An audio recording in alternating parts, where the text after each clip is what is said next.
செங்கோட்டையன் அவர்கள் இப்ப விஜய் கிட்ட போய் சேர்ந்திருக்கிறாருன்னா ஒரு கணக்கு இல்லாம இருக்காது. நான் வாய கலறீங்கன்னு நினைக்கிறேன்.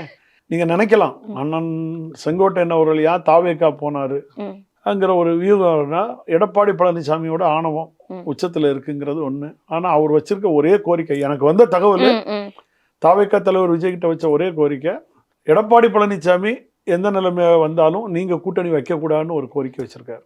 நான் வந்து இணைகிறேன், நான் வர்றேன், ஆனா எடப்பாடி பழனிசாமி நாளைக்கு இந்த கூட்டணியை நான் வாரேன், தாவேக்கா கூட கூட்டணி வைக்க வாரேன்னு சொல்லிட்டு வந்தா நீங்க சேர்க்கக்கூடாதுங்கிற ஒரு குறிக்கோள்.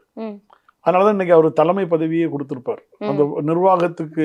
இன்னைக்கு நிர்வாக குழு ஒருங்கிணைப்பாளர் கொடுத்திருப்பார். ஏன்னா இன்னைக்கு அவரு தாவேக்கா தலைவர் அவரோட நடிகர் விஜய் அவர்களை இன்னைக்கு ஒரு வழிகாட்டுற அமைப்புல கூட இவர் இருப்பார்.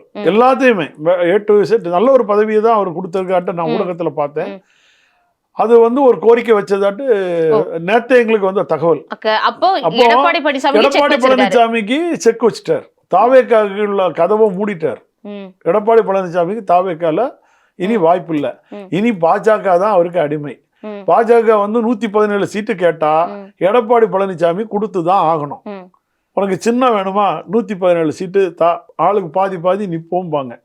சின்னத்துக்காக ஒருவேளை சம்மதிச்சா பாஜகவின் அடிமை சொல்லி இருக்கிறவனும் ஓட்டு போட மாட்டான் எடப்பாடி பழனிசாமி.